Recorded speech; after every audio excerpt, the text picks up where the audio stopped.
Question में amount of work required है, amount of work calculate करना है। Basically amount of heat calculate कर रहे हैं हम लोग। 1 ग्राम वाले आइस को -10 डिग्री सेल्सियस से मुझे बनाना है 110 डिग्री सेल्सियस वाला वेपर मुझे बनाना है। ठीक है, तो क्या क्या करना होगा इसमें।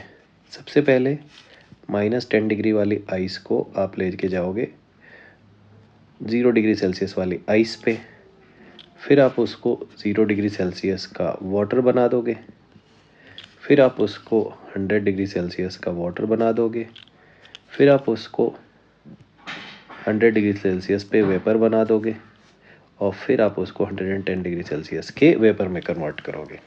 क्योंकि जो कन्वर्जन है, फेज़ का कन्वर्जन, वो 0 डिग्री सेल्सियस के आइस से वाटर का है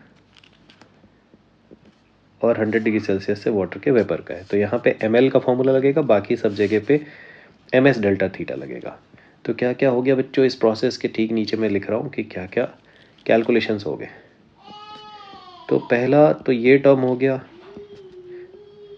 ये फर्स्ट, जिसमें आप 0 डिग्री सेल्सियस वाले आइस में कन्वर्ट कर रहे हो -10 डिग्री सेल्सियस वाले आइस को। तो यहाँ पे आपने लगा दिया फॉर्मूला ms डेल्टा थीटा, ये फर्स्ट। फिर सेकेंड, ये कन्वर्जन जो आपको दिख रहा है, इसके लिए आपने लगा दिया ml, क्योंकि अब ये वाटर में कन्वर्ट होगा और ये लेटेंट हीट फ्यूज़न वाला है और ये स्पेसिफिक हीट आइस वाली है। अब उसको आप 100 डिग्री सेल्सियस के वाटर में ले गए, थर्ड प्रोसेस। तो यहाँ पे आपने ms डेल्टा थीटा लगाया, बट ये स्पेसिफिक हीट वाटर के लिए आपने, और ये डेल्टा थीटा यहाँ 100 डिग्री सेल्सियस है। फिर आपने इसको कन्वर्ट किया वेपर में, तो ml latent heat of vaporisation लग जाएगा यहाँ पे, और फिर आपने इसको ms डेल्टा थीटा से फाइनली कन्वर्ट कर दिया। ये वेपर की स्पेसिफिक हीट है 110 डिग्री सेल्सियस वाले वेपर में। बस अब यही कैलकुलेशन को आपको ऐड करना है। तो हर कैलकुलेशन में मास कॉमन दिख रहा है मुझे, तो मैं उसको ले लूँगा common, 10⁻³ now specific heat of, ये वाला कैलकुलेशन करते हैं। Specific heat of ice given है 2100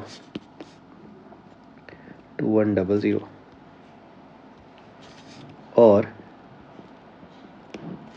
टेम्परेचर में चेंज कितना हुआ बच्चों, -10 से 0 का मतलब 10 डिग्री का चेंज हुआ। उसके बाद आई लेटेंट हीट ऑफ फ्यूज़न। तो latent heat of fusion of ice जो गिवन है, वो गिवन है ये 3.35 10⁵. वैसे तो ये वैल्यूज याद होती है जनरली बच्चों को, बट यहाँ गिवन है और अच्छी बात है, देना भी चाहिए, बच्चों से याद नहीं कराना चाहिए। स्पेसिफिक हीट ऑफ वाटर 4200, जिसको इसने 4180 लिखा है। ठीक है, 4200 अप्रॉक्सीमेट वैल्यू होती है, तो आप एग्जैक्ट निकालो। क्यों? क्योंकि इसके ऑप्शंस बहुत क्लोज गिवन है। तो 4180 और टेम्परेचर का चेंज आया कितना, 100 डिग्री सेल्सियस तक आप इसको लेके गए हो। तो अभी 100 डिग्री सेल्सियस के वाटर यहाँ तक पहुँच चुका है। अब आप इसको कर दो वेपराइज। तो वेपराइज करने के लिए आप इसमें लगाओगे L, मतलब लेटेंट हीट ऑफ वेपराइजेशन वाली वैल्यू, और लेटेंट हीट ऑफ वेपराइजेशन की वैल्यू इसमें गिवन है ये 2.25 10⁻⁶, और प्लस लास्ट कैलकुलेशन है इसमें स्पेसिफिक हीट ऑफ वेपर का, जो कि है 1920। ठीक है, और डेल्टा थीटा की वैल्यू यहाँ पे 10 डिग्री लेंगे हम, क्योंकि ये 100 से 110 डिग्री तक ये जा रहा है। नाउ ये पूरा कैलकुलेशन जैसे ही आप करते हो, you will get the answer. तो इस कैलकुलेशन को करने का एक इजी तरीका क्या है, इस 10⁻³ को अंडर मल्टीप्लाई करते जाओ हर टर्म में। ठीक है, तो जैसे ही आप इसको यहाँ मल्टीप्लाई करोगे, 3 जीरोस कैंसिल होकर पहला टर्म आ जाएगा 21। दूसरे टर्म में 10⁻³ मल्टीप्लाई कर दोगे तो ये हो जाएगा 3350। ठीक है, बेसिकली 10⁻³ से जब आपने 10⁻5 को मल्टीप्लाई किया तो 100 मल्टीप्लाई करना है आपको। So basically it's will be 335, not 3350। So this will be 335। Next 10⁻³ को फिर से मल्टीप्लाई करोगे, इट विल बी 418।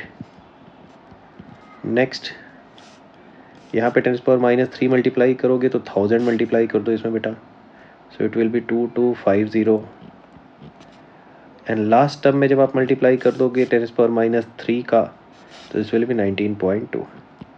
ना इसका जो सम निकल के आएगा टोटल वो होगा 3043.2 जूल। तो ये आप ऐसे इसको इजीली कैलकुलेट कर सकते हो।